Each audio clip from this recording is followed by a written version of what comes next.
Hey guys, this is Stacy back at Easy Acupuncture School. I hope you guys are having a great day. We're going to try to untangle some of the tangled and re-wrangle you back to the path of understanding. Today we're going to go over a lecture called What Flavor is Your Patient? And what that's about is not licking your patient. Don't do that. That is gross and it is not professional. So do not do that. That is not what this lecture is about. What this lecture is about is looking at the other aspects we've already talked about of what's going on with your patient.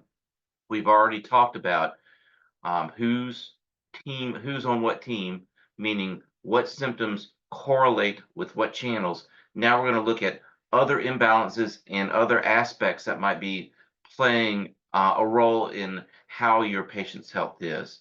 So with no further ado, we're going to switch over to that. And then once we start doing it, you'll understand what I'm talking about. But what this is about is, I know I said no further ado, and we were supposed to go over to that, but um, what this is the last, well, one of the last building blocks to having clinical success or being really great in with your patients when you go to clinic. So let me switch over to the screen here. Share screen. And then almost have it. No matter how much I think I have this set up right to go, it always is not there. All right. From beginning. Here we are. So what flavor is your patient? And what that means is, let's go on. So this is more meat for the skeleton. Um, the following are energetic aspects or imbalances that you might see in your patient. That's going to add on to the description of what your team is. I'm going to move my screen over here to the bottom. I'm sorry. Let me hide this one bar. I don't know why it's not hiding. Sorry. Uh, oh, there we go. So these are just further descriptors of what you've already built. So you look at what you're building or what you've built so far, and then you add these on there, and then voila, that's going to be your final diagnosis. For those that do pattern um, discrimination or pattern use patterns to try to figure out what's wrong with the patient or what their diagnosis is. Once we finish this, you'll be like, oh, I'm at home now. I completely get what's going on. But this is really one of the final steps of building the diagnosis. We've already figured out what's going on or what channel is probably involved. These are the other aspects of what's involved with that channel. If you haven't watched the previous video, who's on what team, please do so. Watch that before you watch this, so then you'll really be able to figure out how this all is coming together. All right. And then really, if you haven't watched anything, then start at the very beginning. Start at who's got the biggest team, and then who's on what team, and then watch this. So here we go. So the first thing we're going to talk about is Qi deficiency, right? So what is Qi deficiency? Qi deficiency is a state where there is not enough Qi for the organ to be performing the job function that it's supposed to be able to perform. I know the person here, I just put this picture here because it's kind of funny, is exhausted, and maybe exhaustion is part of one organ's Qi deficiency, primarily the spleen, but it doesn't mean that with every form of Qi deficiency, a person's going to be exhausted. Each organ varies with their signs and symptoms of what Qi deficiency is. So let's take a look at that. So I'm going to move my picture maybe back over here. There, get that out of the way. Um, So with lung Qi deficiency, there's breathlessness. The lungs don't have enough energy or Qi to function. So it's like they can't breathe well. A weak voice. A lot of times if you can't breathe really well, you can't project your voice very well. So, and then spontaneous sweating. We talked about spontaneous sweating or sweating in the lungs last video series. So check that out with the who's on what team. Check that out because I talked in detail and gave you an example of about that spontaneous sweating. But that basically, when you think of the lungs don't have enough Qi to really deal with that function of opening and closing the pores or keeping the pores closed, that's what causes some sweating. But like I said, watch the last series because we really go into detail about that. Spleen Qi deficiency. So loss of appetite. You know, I'm not hungry. This is part of your whole earth phase digestive tract. Loose stools. The spleen's all about trying to handle excess fluid and dampness. And if it can't, then some of that dampness will show up in the stools and make them loose. Fatigue. Fatigue, we talked about this last video series as well. It's like if your earth phase, your stomach and spleen is not able to extract all the nutrients or the nutritive energy from the food you're taking in, then you're not going to feel vital. You're not going to feel energized because all the nutrients that you're trying to take in through your food is not being extracted. So you're basically going to the gas station saying, I'm going to fill up, but not pumping any gas in. You know, you just put the nozzle into your tank, but you're not pumping anything in. You know, you're not really, it's just like you're taking this food in, but you're not extracting the fuel out of it that you need to be vital. So that's where the fatigue comes from. And then pale and swollen tongue. Swollen tongue, we're going to talk about that in the next series, what the next lecture series that I have about common clinic presentations.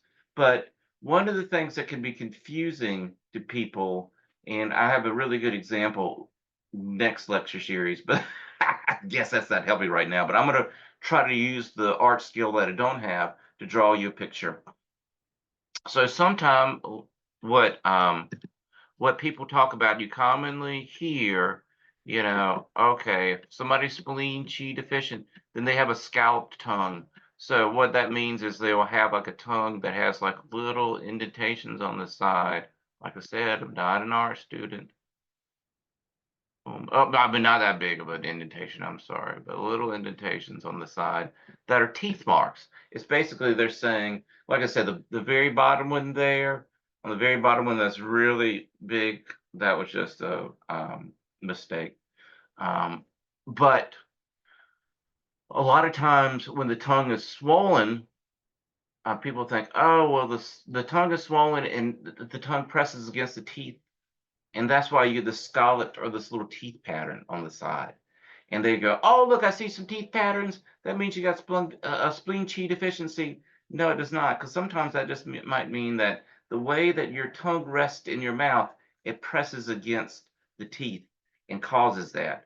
Really, what they're talking about, I mean, scallop marks on the side, those little indentations, you know, can be okay, but that does not mean spleen Qi deficiency. What they're talking about is a tongue that looks really, this is exaggerated. Like I said, I'm not an art student, but it's very swollen at the bottom. I mean, it's big. It's like when they stick their tongue out, it's like, you know, it's like it's big at the bottom. That's what they're talking about when they talk about a swollen tongue um, in Chinese medicine. And like I said, the next series, look at that, the common clinic presentations, and there's a good picture. I have a good picture in there of the difference between the two, but that just gives you an idea. All right, so there we go.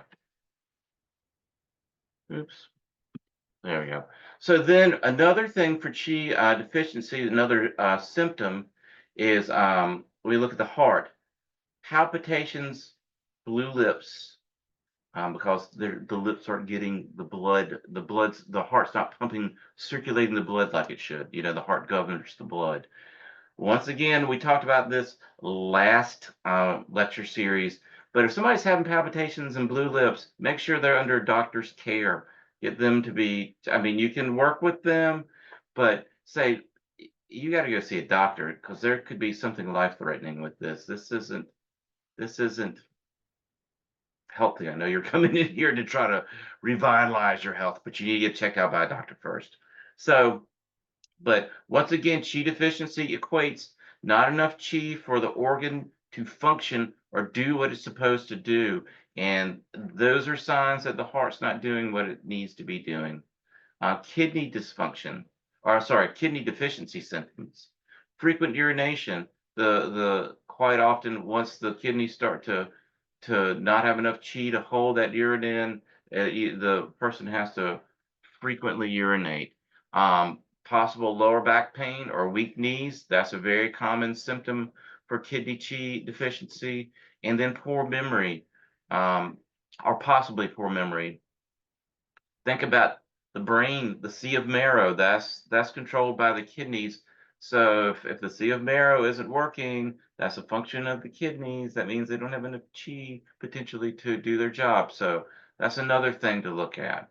Liver chi deficiency is very similar to liver chi stagnation, meaning when the liver's not functioning correctly, there's definitely going to be some emotional content or emotional pieces, some depression, definitely some frustration or irritability, mood swings.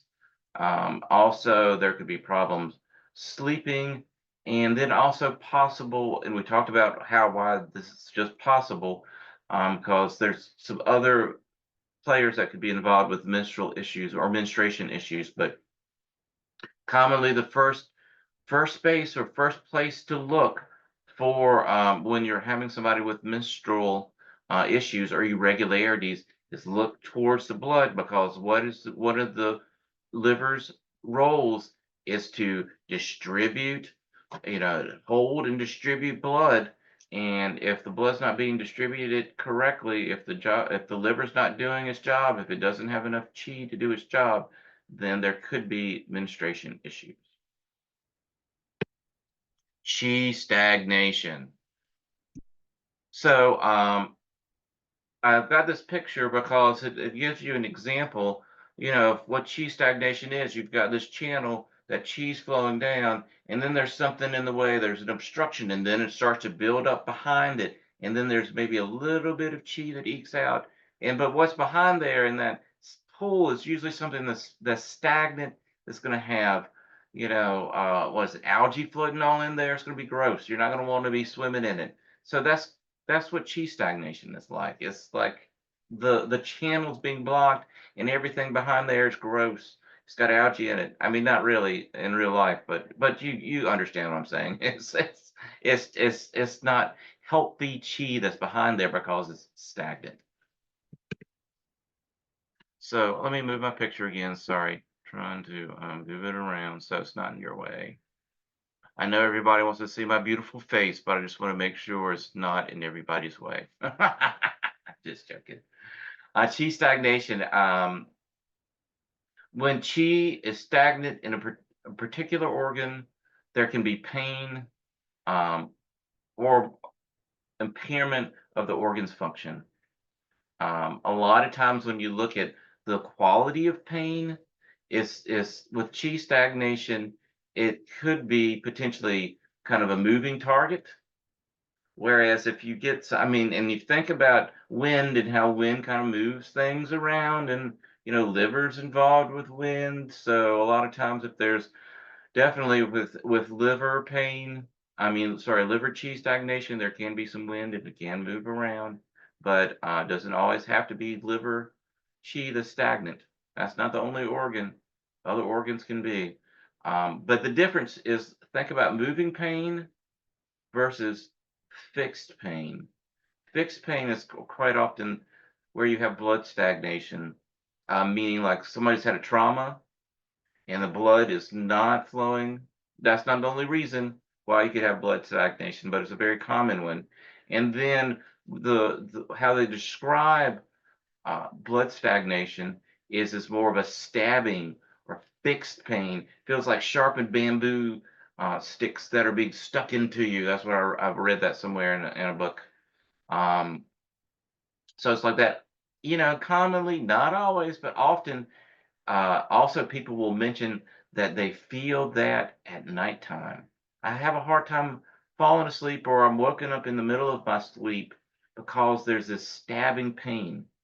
That's different than insomnia issues, right? It's because of the stabbing fixed pain. So if somebody says that, especially if it wakes them up at night, start looking at, is this like something from a trauma or fall? Or I just had a patient come in that had a fall, and she's having some of these issues where there's like blood stagnation from a traumatic impact or injury. But anyway, so that's Qi stagnation. Some Qi stagnation symptoms: pain in the area of stagnation. Once again, it should be more of a moving pain, feeling of oppression. A lot of times when you start reading in books and text about Qi stagnation, it's all the Qi's just gathering up in one area, so it makes it feel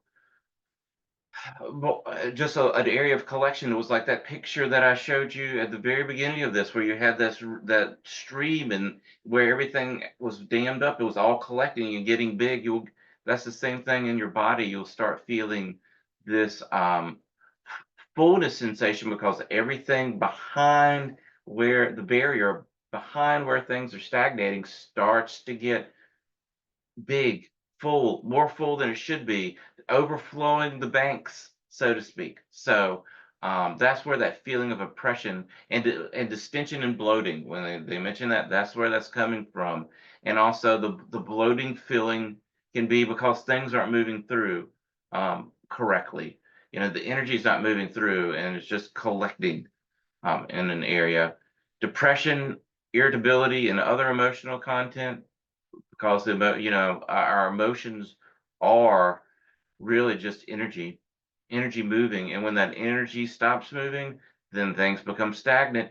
Like I said, that pool behind the barrier, the barrier of the stream, that first picture that I showed you, it's becoming all algified and gross. That's why people are feeling a little depressed. Their energy is being blocked behind a barrier, starting to collect, starting to stagnate, starting to become dirty, so to speak, starting to become not clean. Is starting to become depressed. And that's what this emotional piece they're talking about. But also, look at the liver. The liver, quite often it's liver Qi stagnation that might be going on. But look at the liver, and then they talk about a wiry pulse.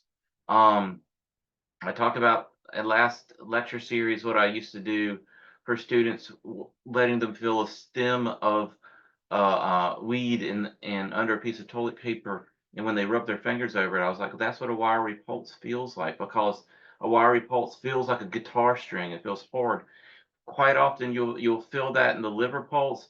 Not saying you won't feel it in other organs, but it is extremely rare. Extremely rare. Typically, you'll feel that in the liver.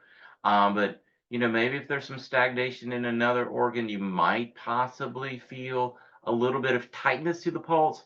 But very rarely, very, very rarely would you feel it to the extreme that you'll feel it in the liver pulse.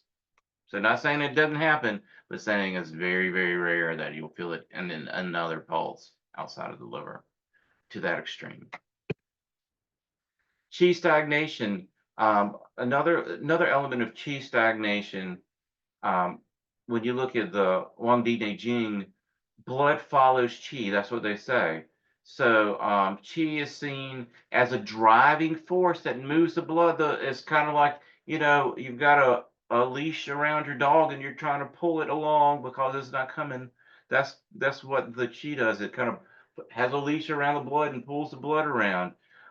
So basically, Qi is has a big responsibility to moving and circulating blood. I know the heart is the pump for the blood, but the Qi also helps pull that blood along. So if the Qi is deficient or obstructed, um, like in stagnation, it can lead to issues with blood flow and just overall health of people. So when the Qi is strong, and when the and flowing smoothly, it's not stagnant, then it supports the healthy circulation of blood. So just remember that, blood follows chi. It's like there's a little dog on a leash, and chi's pulling it along. So just remember that. Um, in long term, if you've had it for a while, chi stagnation, then chi might not be able to move the blood because it's just gotten so weak because it's stagnant. It can't get through an area. It's not strong enough to push through that barrier, right? This could cause blood to stagnate and congeal. Then you're starting to look at blood stagnation issue. So, typically we think of blood stagnation being something as a result from some kind of traumatic injury, but if the chi has just been stagnant for a long time, the blood can also congeal, can also stagnate. So you start running into some of these blood stagnation issues. In the case of trauma, blood chi often stagnate in the location where the physical trauma is. So if somebody, hits you in the thigh with a baseball bat, more than likely the blood stagnation and chi stagnation is not going to show up here on your arm. It's going to be where they hit you with the bat. Um, Stagnation can occur in both the channel or an organ. So, I mean, that's a little bit of a technicality, but yes, it's just like if somebody hits you in the side of the leg, then it's gonna, you might have some blood stagnation in the gallbladder channel.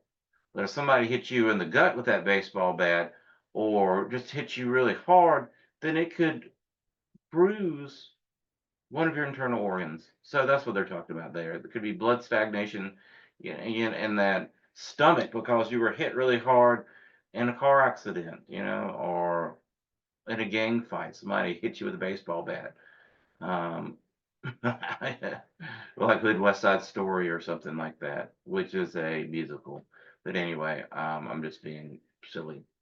But anyway, just think about that. If there's like a traumatic injury that hits you hard enough in an area where there's an organ, then it could bruise the organ. Just like, well, it's not just like, I won't even go into that. But anyway, so just that's what they mean by that. So the next thing we're going to look at is rebellious chi.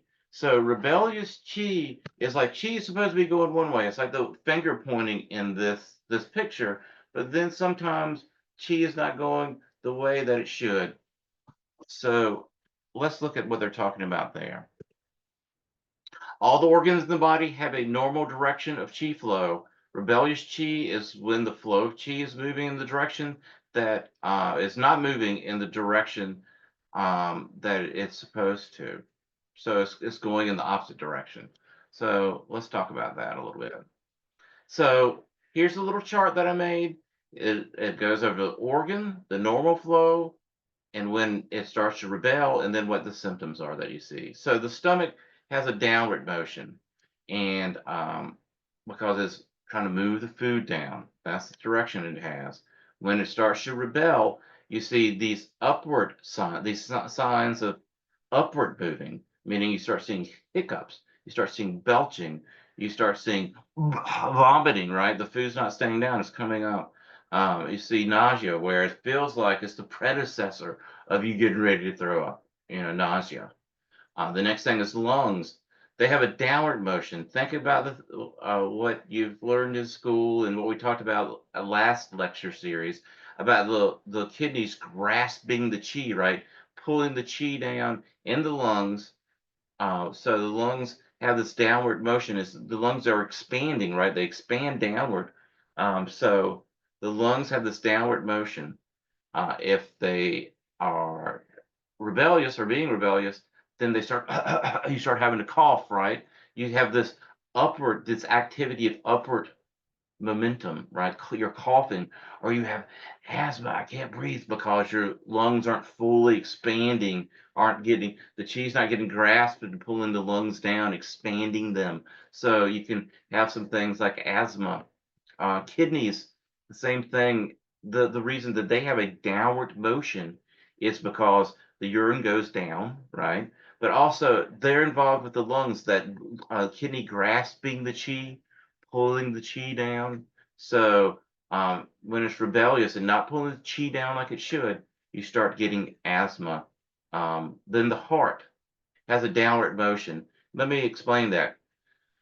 So one of the things they talk about is that the lung, I mean, sorry, the heart governs the blood, right? And the Chinese thought about blood circulation starting from the heart and going down through the body, down. So that's why it has a downward motion.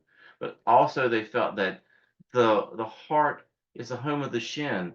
So if the heart has this downward, it's like holding the shin down, so the shin doesn't go up and get all crazy. So the person doesn't get all woo, woo, woo, crazy. Um, the heart's responsible for holding that shin down, keeping it down from escaping. So that's why it has a downward motion, or says that it has a downward motion. When it has the upward motion, then you start seeing agitation, insomnia, and mental restlessness. Like I said, all those emotional energy is going up instead of the heart being able to hold it down. Spleen, it has an upward motion. Why does it have an upward motion? It has an upward motion because they talk about how the spleen goes up, and after it does its little magic, it sends the energy up to the lungs, so the lungs and the spleen energy can connect and poof, create yin qi, right? So you've got the da qi and the gut qi, and they come together. So the spleen is kind of shooting that up, so it can meet the spark of the dachi, and they go, then the magic happens. The energy that, the yin energy, the energy that helps support our body and our vitality, is created. So that's why it says that it has an upward motion. Also, it has, think about the spleen and about how its energy is uplifting. So if you have anything that's dealing with a prolapse, you look at the spleen, because the spleen's not doing its job of upholding things. So that's why it has that upward motion.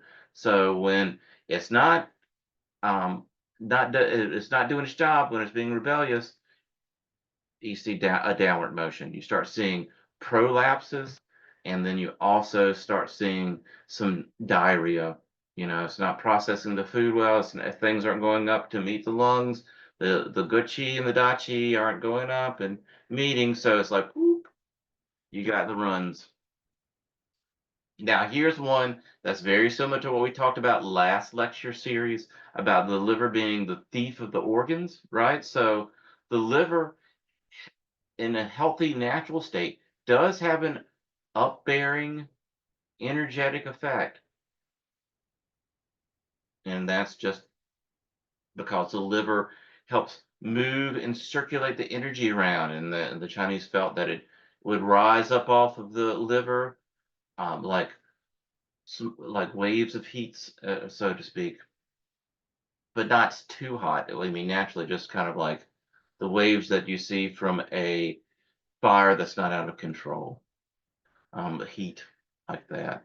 Um, But then if it's rebellious, then the liver goes everywhere. It can go anywhere, right? It doesn't go necessarily everywhere all at once, but it can go into many different directions. So the first thing we look at is, if it's rebellious, it can get over exuberant, right, or excessive, and then it will go upwards. So you think about yang rising off of the liver, or yang fire. The liver is really agitated, so there's fire coming up off of it, and that causes headaches. It'll cause some dizziness because it's sending energy up top there that's excessive and fiery. So you can get some dizziness, irritability, because once again the liver is getting too hot for its own good, um, and that makes the liver get angry.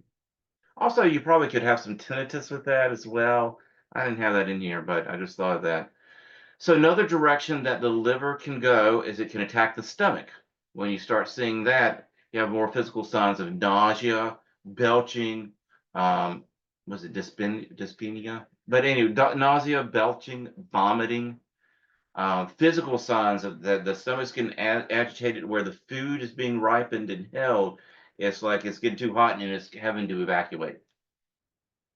Then the intestines, it can go to the intestines, and then that can kind of heat the intestines up or cook the intestines a little bit, so that makes the stool dry.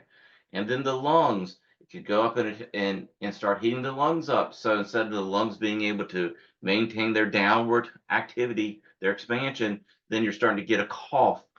Quite often you see that in hepatitis. Um, oh, okay. All right, so we're going to stop there for right now because we're getting ready to get into something that's a little confusing. And I'll see you next video. Remember, like, subscribe, mark the little bell at the top so you get notifications of when stuff comes out. And I'll see you guys soon. Okay.